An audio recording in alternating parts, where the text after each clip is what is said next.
morning, people. Once again, I am here along with the poem An Elementary School in a Slum, which is composed by Stephen Spender. Further, we have to talk about our most prominent poet, Stephen Spender. Stephen Spender was born in 1909 and died in 1995, was a poet and English essayist. Spender had keen interest in politics, and so he declared himself as a socialist and pacifist. His work concentrated on themes of social injustice and class struggle. So people, in this way we have talked about Stephen Spender.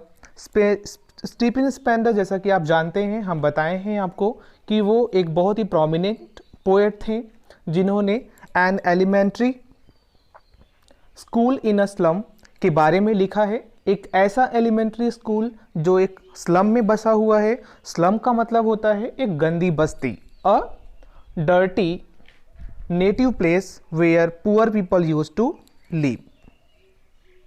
अब हम लोग start करते हैं introduction of the lesson. Student, जैसा कि starting में हमने बात किया था, an elementary school in a slum.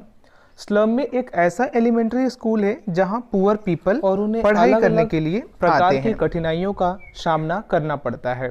तो अब हम बात करते हैं introduction of the poem. The poem composed by Stephen Spender describe the social inequality which are prevailing in the society.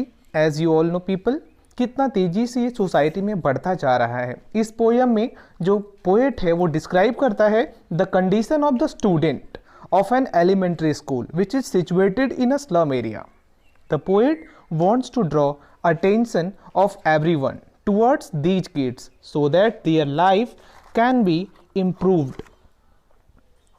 Poet in बच्चों की जो कंडीशन है इनको इस अपने पोयम के माध्यम से सामने लाना चाहता है, लोगों के बीच उजागर करना चाहता है।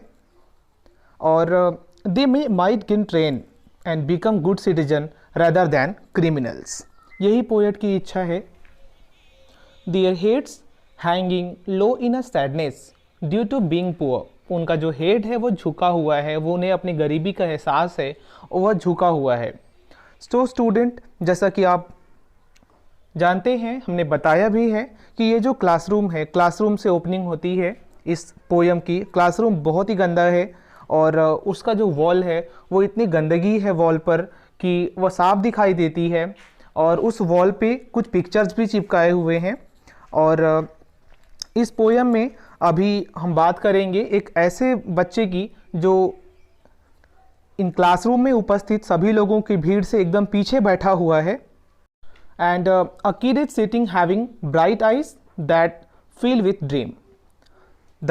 अभी आप देख सकते हैं जो बच्चा है वह पीछे बैठा हुआ है, उसकी आंखें बहुत ही चमकीली हैं और वो डे ड्रीम में दिखाई देता है। ऐसा लगता है कि वह डे ड्रीम में है। तो the classroom is has a very much dirty and muddy walls. Many people have given multiple charts and images for putting on the walls. जो फर्स्ट इमेज है वह है William Shakespeare, a greatest playwright.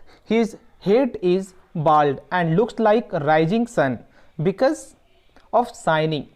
The William Shakespeare was the greatest and prominent essayist, author, dramatist, and in this poster his head was bald, and because of baldness his bald was shining because of the sun. So people, our next picture was that of a world map. World map है दूसरा, एक poster लगाया हुआ है उस wall पे। और वह जो मैप है उन बच्चों के लिए बिल्कुल एक ना समझने वाली एक मात्र पुस्तक नुमा है। वी कैन से एक प्रकार की वस्तु है जिसे बिल्कुल समझा नहीं जा सकता है। The world is the seen only for that guys that they see outside of the classroom through the window. only and only they can see outside of the classroom through the window.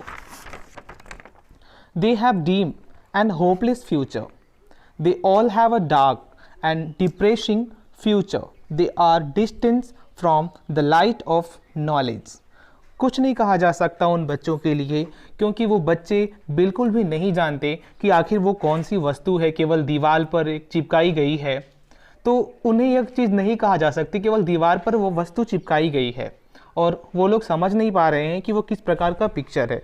ये सारी चीज़ें उन बच्चों के लिए है जो बच्चे बिलोंग करते हैं उस छोटे से स्लम एरियाज़ में, और उनके क्लासरूम में यह पोस्टर लगाई हुई है। That are totally beyond the understanding of these people. वो नहीं जानते कि कैसे लोग होते हैं, कैसे लोग दिखते हैं, उनका व्यवहार कैसा होता है, उनके बातचीत करने का तरीका क्या होता है। वो बिल्कुल अनअवेयर हैं उस मैप के बारे में, जो मैप उनके उस slum classroom in a slum में टंगा हुआ है। अब one of the last and third poster which already hang on the wall of these people's classroom was only a Tyrolis Valley. Tyrolis Valley की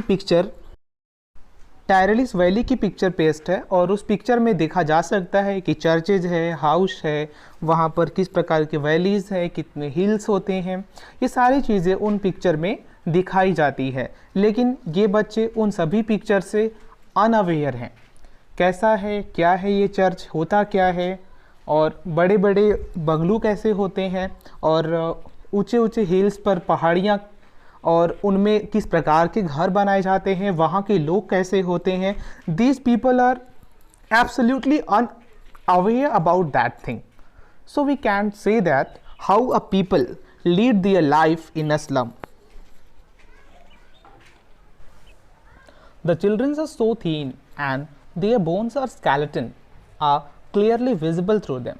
Student, बच्चे के जो स्किन है वो बहुत ही हल्के हैं और वो बच्चे बहुत ही पतले दिखाई दे रहे हैं। Their bones are skeleton are clearly visible through them. This is because of the lack of nourishment. Until and unless they don't come out of the slum, they will never get to know about the world outside. The government limits and restricts them to these slums. The poet also appealed to the authorities for permitting these poor kids to go out of these slums. The students need to see the outer world. Moreover, the maps on the walls of the class will surely become a reality for them. If these children will learn to them, these children will become economically authorized. To conclude, an elementary school classroom in a slum tells us about the poor condition of the students. The school are very poor in condition. The future of these kids in dark. The story also teaches us the value of education and the value of all the things that we have and many do not. So people, in this video we study a brief description about the lesson An Elementary School in a Slum, which was composed by Stephen Spander. Very soon we will be here with detailed explanation along with difficult words, so kindly subscribe my channel and press on bell icon so that you people can get latest educational view on it. Thanking you and Jai Hind.